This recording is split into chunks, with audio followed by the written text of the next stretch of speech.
All right, so let's go back to the master sequence. And what we're going to do here is we're going to create another animated text path. So again, because we're working with these preset animated text paths, again, we got to make sure that we put our playhead where we think we want it to start. So we're going to set our playhead to 5 seconds. We'll deselect any active layers, and we'll go back to bridge that we can use now to look at preset animations. We'll go back to the preset folder. Again, we'll go text. Then we're going to look for a folder called the paths folder, and in here again, ideally it would be great if it had the ability to preview, but for some odd reason it does not. So what we're going to do now is we're going to look for a path called pipes, which is the one that we want to use. So you can see there's a whole bunch springy down there. So it's all should be alphabetical. So there's pipes. So what we're going to do is we're going to double click on that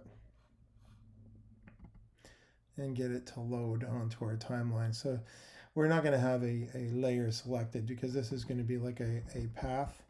So sometimes, these things take a little while. So you can see this whole pipes animated path comes in there. Now you can see the word pipes is in there, and that's basically just a placeholder thing, right? You can see how that's kind of moving through that whole element. Okay, so that's basically just kind of an effect that's in there right now. So you can see that's just that layer there. So like if you see the path's gone, right, you can see that it is there. Now again, depending again how you look at the text animation paths, you can see how when you open up those layers, you can see that you've got all this at your fingertips. So that's the path that we want to use. Now, of course, we want to customize it. So we're going to basically take that and move the playhead so we can see where that is. And then we're going to double click on that pipes layer to basically select the word pipes so we can replace it now with the words directed by. And that's basically what we want to put on there now. And then we just hit the return to the enter key or we just click right back on there to select that. So now we should see that the words directed by are basically added on there.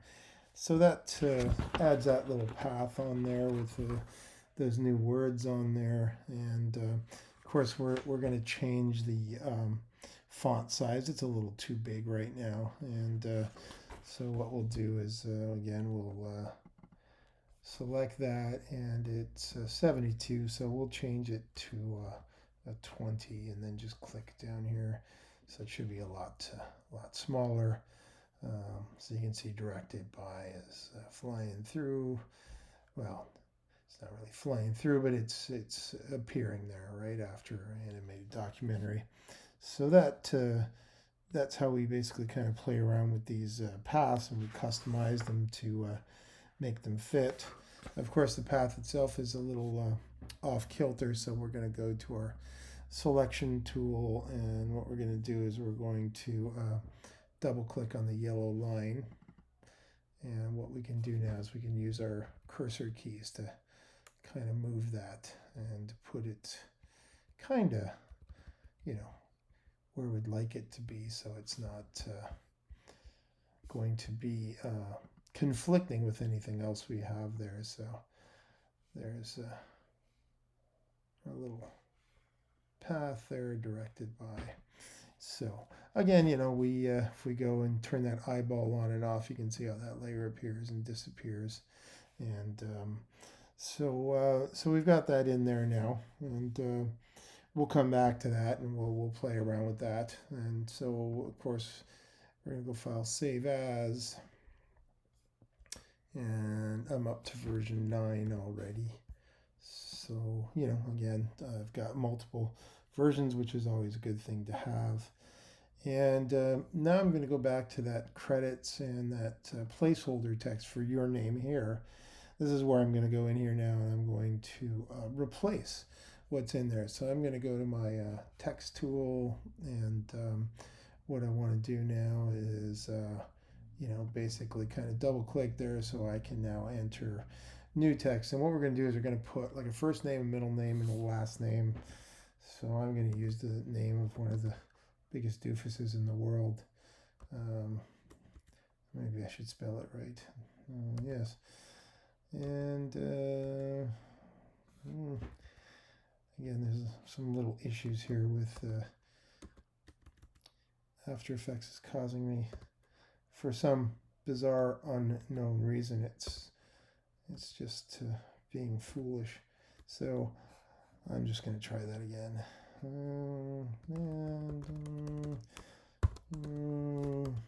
Trump, right?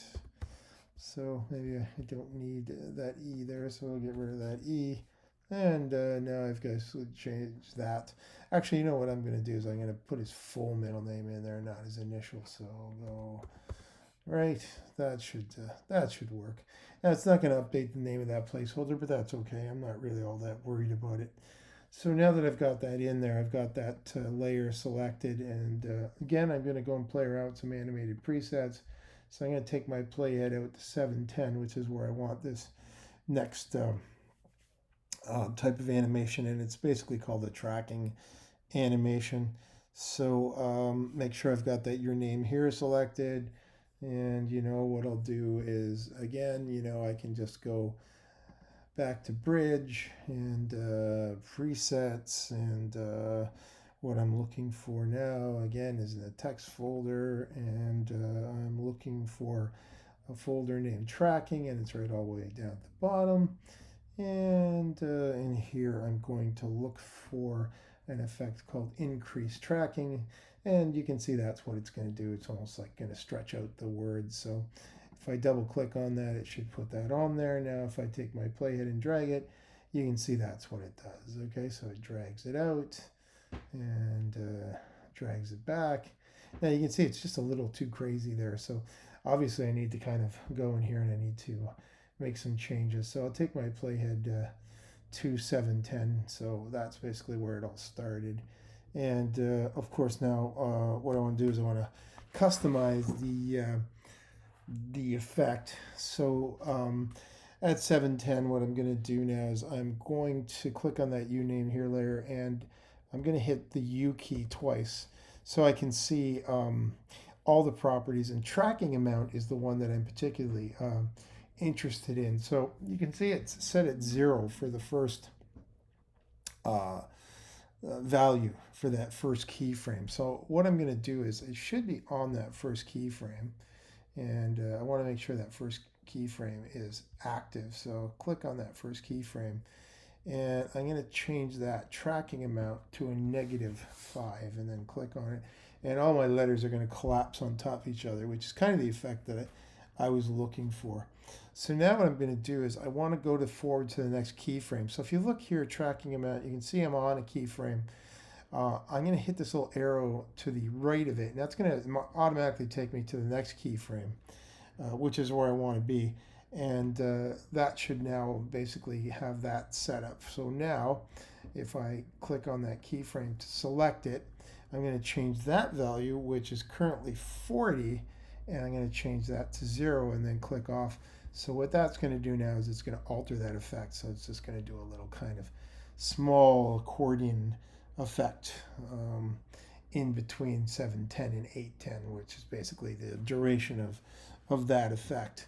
So that looks pretty cool. So, you know, probably file save as, and I'll update that number 10. And then now what I'm going to do is I'm going to add another little animation here, but it's, you know, basically just a manual type animation to create a bit of a fade up. So I'm going to close up these properties on that your name here layer. And what I'm going to do now is I'm going to create a fade up. and I'm going to hit T on my keyboard so I can see opacity. Opacity is currently 100%, so that means that the text is fully opaque. So I'm going to take my playhead and I'm going to put it right on 710 because that's basically when that comes up.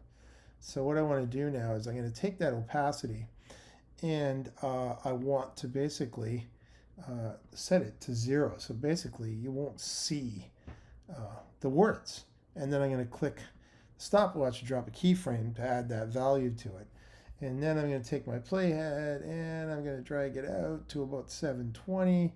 And at 720, what I'm going to do is I'm going to change that value from 0 back to 100. And because I'm at a new point in time and I put a new value in there, I don't have to hit the stopwatch. It'll automatically put a keyframe. So what it did was it just created a little fade up, right? So that way, it's not there and then it shows up as that effect is starting to unfold. And that gives you kind of a cool effect. And again, to further kind of customize that, what I'm going to do is I'm going to basically control click on that last keyframe. And it selects it and it actually opens up a submenu. And from the keyframe assistant, I'm going to do basically add a little human element to it. And I'm going to go easy ease in.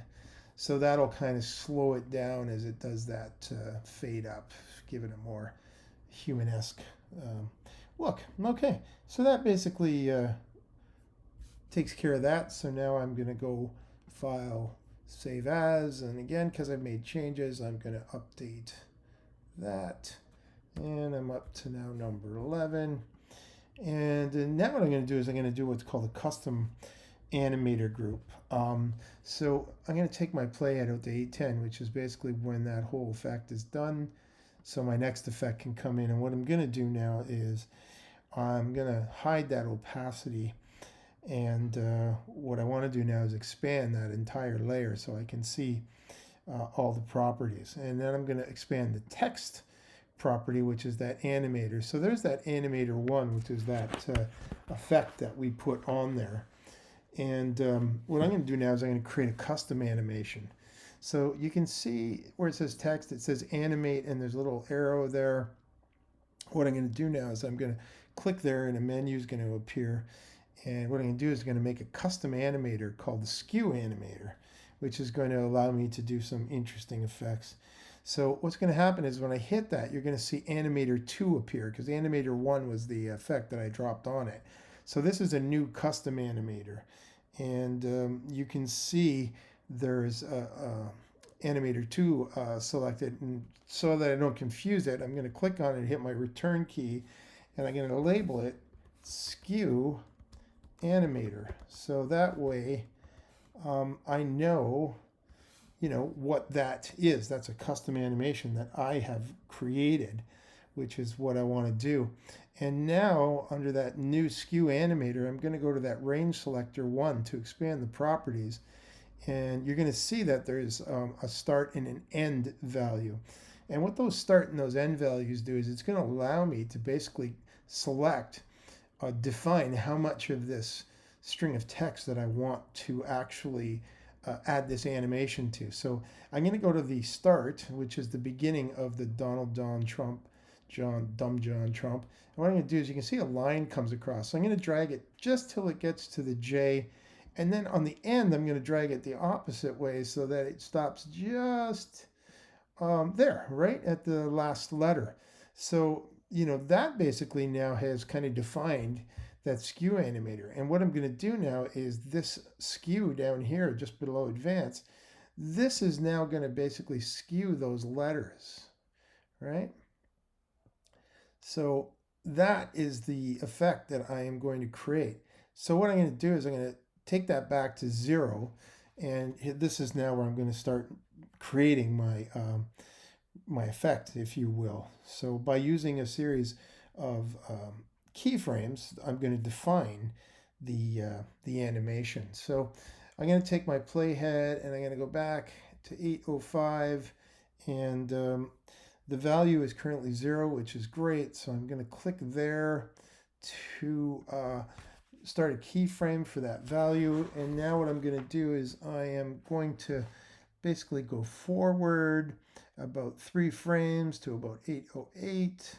And at 808, I'm going to change that value from 0 to 50. Because I moved the playhead, a new keyframe appears because I entered that value. You can see how it affects those letters. And now I'm going to take my playhead forward, about to 815. And at 815, I'm going to change that value from 50 to a negative 50. And again, I'll click off that. It makes a new keyframe, and you can see what happens there. And then I'm going to take my playhead and move it out to 820. And at 820, I'm going to take that minus 50 and return it back to 0, which was the start factor. So now with those keyframes that I created there, you see I get that custom animation group. So I made that middle name dance a little bit.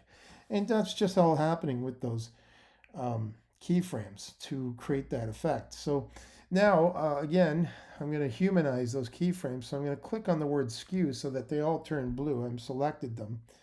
And then I'm going to go up to animation and I go to keyframe assistant. And under keyframe assistant, I am going to put an easy ease in, which is, again, going to kind of humanize that effect. So that's basically kind of, how you create a custom animator group within there. And yeah, so I'm just going to close up these properties because I'm done with that. And I'm going to go to my master road trip title sequence. And again, when I take and play it in there, anything I've done in my nested sequence will happen in my master sequence. So that just gives you an idea of what's going on there. All right, so I'll go File, Save As. And I'll update my version number and I'll call this number 12. And yeah, I'll save that. Okay.